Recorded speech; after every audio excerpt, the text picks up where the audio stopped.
Alright, so if you're looking to buy an Audi S4, chances are you've seen multiple YouTube videos about them, how they drive, what to expect and whatnot.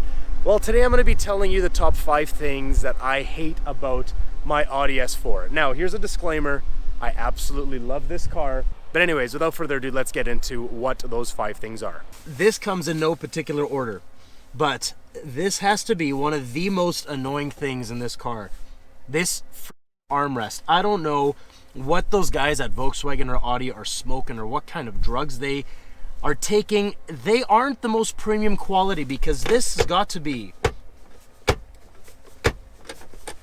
the most annoying armrest ever. You go and pick something up.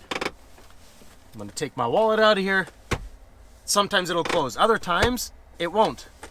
So you have to like bring it up and it makes this clicking sound. It's just, yeah. So annoying. I don't know about you guys. For all the S4 dudes out there and gals who have this car, does the armrest annoy you as much as it annoys me?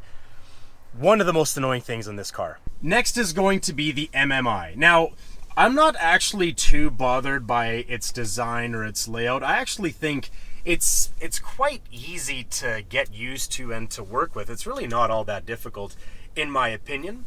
But the one thing that annoys me with it is it's a bit delayed, and I don't know why that is. Maybe it's a software update that I need to put on the car, but whenever I get into this car, for example, it takes about a minute for my phone to connect to the Bluetooth so that I can start hearing my songs. Now, that sounds like a first world problem, but it's just one of those things that it's kind of annoying. Half of the time I go through like 45 seconds of me listening to the song on my phone before it actually pairs to the multimedia system and then plays in the car. That's one thing. I don't know if this is unique to mine. If it isn't, y'all Audi S4 guys know what I'm talking about. But another thing, since we're on the multimedia system, it's quite silly because they put this dial here to change the volume of the song, and you can also pause it by clicking it, but there's no way to change the song on the steering wheel. You have to go here and switch it over to fast forward or rewind the song. Why couldn't they just have integrated that into the steering wheel? Again, one of those things that were overseen by the engineers and just kind of annoying, but I guess you get used to it, so it's not the end of the world. Now, this is a great engine, don't get me wrong. It can be a little ticky and noisy, and I think that that's just an Audi thing, but the one thing that is quite evident with this car and this engine in particular is just how inefficient it is. In other words, it is an absolute gas guzzler. You can get maybe about 550 kilometers on one tank, maybe 600 if you're really conservative and you do lots of highway driving, but I can't seem to get over 550, which is kind of a letdown because yes, it is a V6, it is a little bit of a bigger engine, but I feel like the fuel efficiency should be a little bit better, in my opinion at least. So that's going to be another thing that I dislike about my car, and gas prices are quite expensive now. So yeah, it's not ideal. Now, excuse the car for it being really dirty. It is winter, but it happened to melt all of a sudden over the span of a day. So the car that I washed is now officially filthy. But the next 2 that we are going to talk about, we're going to have to get on the road to explain exactly what I'm talking about. So let's get inside the car, and I'm going to tell you about these next 2 that really do bother me. Without further ado, let's get in there.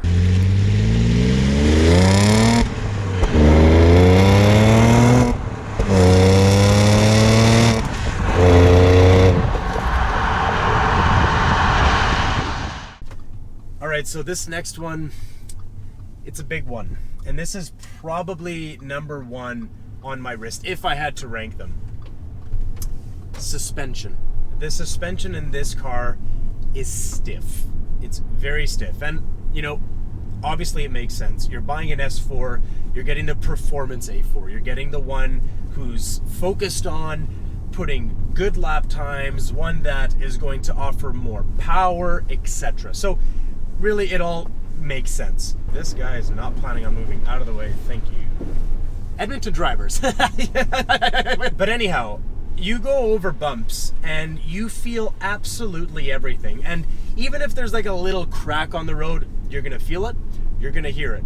And honestly, it just makes the experience sometimes a little jarring. Case in point. Before you go out and say, well, slow down before you go over bumps so you don't destroy your vehicle. Well, unfortunately, Terry, in my city, the roads are absolute dog water, and the only thing they understand is how to make potholes and then break them to make them even bigger. So I really don't have that luxury. If you're thinking that the S4 is going to offer a very buttery, silky, smooth ride, unfortunately, it's just not going to happen. It's a very stiff experience. Sure, the suspension, it is more responsive, but overall, it's just very, very rough. To some, that doesn't bother you. That's totally fine. It doesn't really bother me per se, but now that it's in the winter months and the roads are quite terrible and there are plenty of bumps and uneven terrain, it does kind of make the ride a little bit less desirable, in my opinion at least. So honestly, if I were to rank the one thing that annoys me the most with this car, it's going to be the suspension. Now, last but definitely not least is the traction control system. All right, now let me kind of explain why that is the case. This has to be probably the most intrusive traction control system I have ever experienced on any car. The traction control system, whenever it has a moment to just start cutting power to the wheels, it'll do it. And I really have no idea why. This car has a really good all-wheel drive system. It's quattro. But if you have it in its normal mode, so you haven't played with the traction control system, you haven't put it into sport mode or just disabled it altogether, the car will always be fighting with you. And I honestly think that sometimes it is actually so intrusive and so strong that it'll make you take off less quickly than if it were to be off.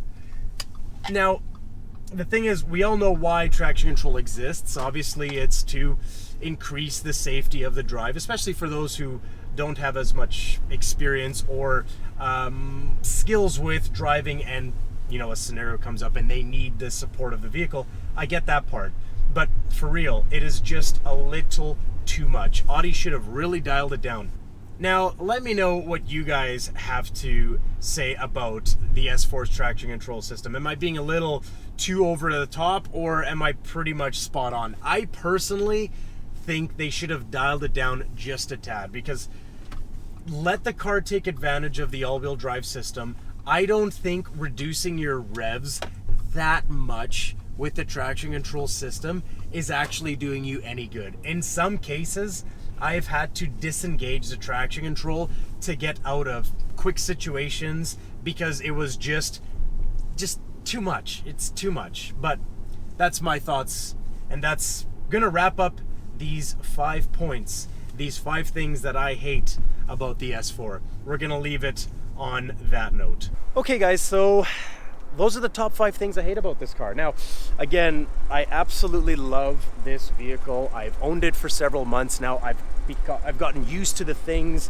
some of its quirks and features, but I love it. Overall, it's got a great all-wheel drive system. It's powerful, it looks great, and the interior is really nice and has pretty much every feature you can think of. But that's not to say that there are some things that bother me, just like pretty much every single car you'll find out there. That said though, shameless plug time. Leave a thumbs up if you liked this video. Consider subscribing if you're an Audi guy, or even if you just like cars in general, because I am a small channel, but it's growing, and we like to have fun here. So let us know what your thoughts are on the S4. Are there some things that I missed that you hate? Let us know in the comment section below. Thanks for watching, and we'll catch you in the next video.